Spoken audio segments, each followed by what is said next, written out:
Ça, c'est une lettre ouverte adressée à l'Europe par Luca De Meo, directeur général du groupe Renault en vue de l'arrivée des prochaines élections européennes. Pourquoi ?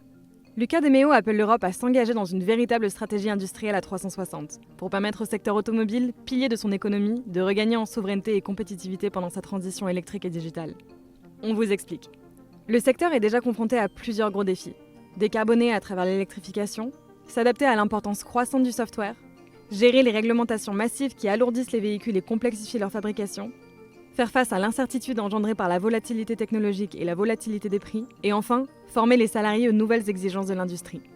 Son engagement dans la transition énergétique s'accompagnant d'une transformation profonde de ses activités et d'une concurrence accrue des constructeurs chinois, les prochaines années vont être décisives pour l'avenir de l'industrie automobile européenne.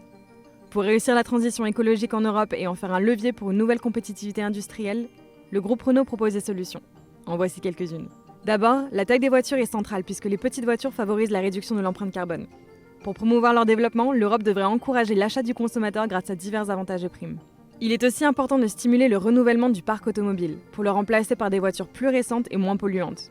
Mais les voitures neuves étant coûteuses pour le consommateur, il faut implémenter des incitations à l'achat, des mesures nécessaires le temps que les constructeurs automobiles développent des véhicules électriques à parité de prix avec le thermique. Ensuite, pour favoriser l'usage des voitures électriques, il est nécessaire que nos clients aient l'assurance de disposer d'un réseau complet de bornes de recharge.